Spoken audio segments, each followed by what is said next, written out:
God loves you. Love is a common word now, so much so that you can hardly tell its value anymore. People say it jokingly. People say it to mock one another. Some people say it just to get something from another person. People say I love you and get married and have prenuptial agreements. They go into the marriage planning for it to fail. People say I love you to their partners and even abuse them mentally, physically, and emotionally.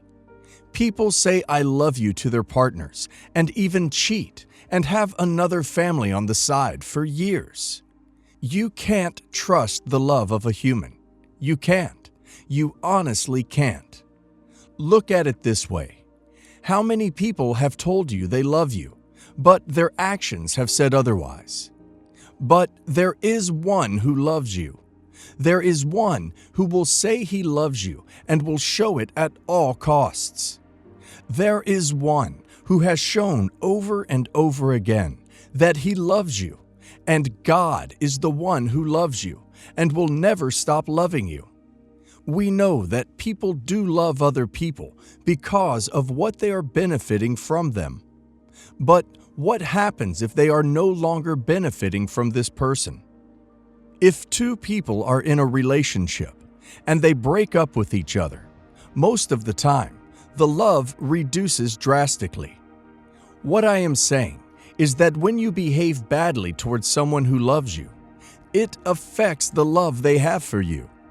In the case of God, nothing will change His love for you. I see many Christians go through hard times in their lives, and all they do is blame God for allowing hard times to come into their life. Is that the right thing to do? Should we be blaming God or be remembering His love towards us? God loves you, and He will not leave you to suffer. The earlier you realize this, the sooner you will come to the understanding that God loves you. Why don't you start working in the love of God for the world to see the kind of God you serve? God says, I have loved you with an everlasting love. God loves you. That is the word of the Lord for you today. The storm may be too much for you. The battle may be too much for you. The challenges may be too overwhelming. The world may seem to be going down to you. But God is telling you today that He loves you. God is not bipolar. He doesn't love you one day and then hate you the next. John 3:16. For God so loved the world that He gave His only begotten Son, that whosoever believeth in Him should not perish, but have everlasting life. He loves you. He loves you. When you go to sleep at night, God loves you. When you are doing things you have no business doing, God loves you. When you are going places you have no business going, He loves you. When you wake up in the morning, God loves you. This is the time to reflect on the love of God. This is the time to think of His love and His goodness. We all know the world hasn't gone through an easy 12 months. At points, as society and as individuals, we have all had hard times at some point. We have all been faced with different challenges. We have all had times where we cried. We have all had times where we felt like giving up. People may have rejected you. They may have stopped loving you. Some don't want to see your face. Some have even disappointed you.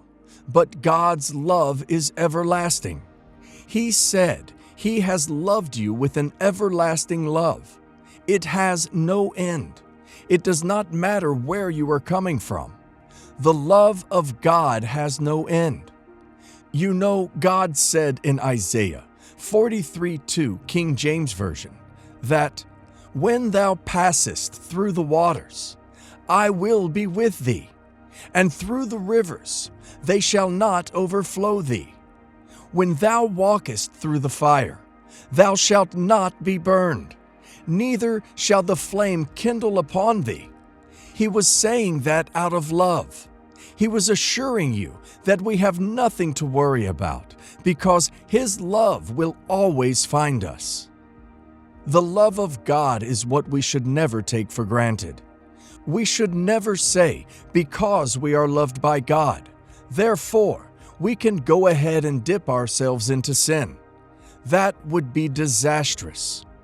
Psalm 121, 3-8, King James Version. He will not suffer thy foot to be moved. He that keepeth thee will not slumber. Behold, He that keepeth Israel shall neither slumber nor sleep. The Lord is thy shepherd. The Lord is thy shade upon thy right hand. The sun shall not smite thee by day, nor the moon by night. The Lord shall preserve thee from all evil. He shall preserve thy soul.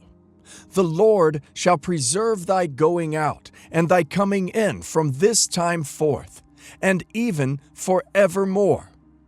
God watches over His children. God protects His children. As human beings, I don't think we truly understand the lengths in which God watches over us. You may ask yourself, why is God watching over me? One of the reasons is because you are His creation, and He cares about His creation. Do you understand that? That God intentionally created you? Don't listen to these evolutionary teachers who believe a germ evolved into a science professor who can think, feel, and love. No.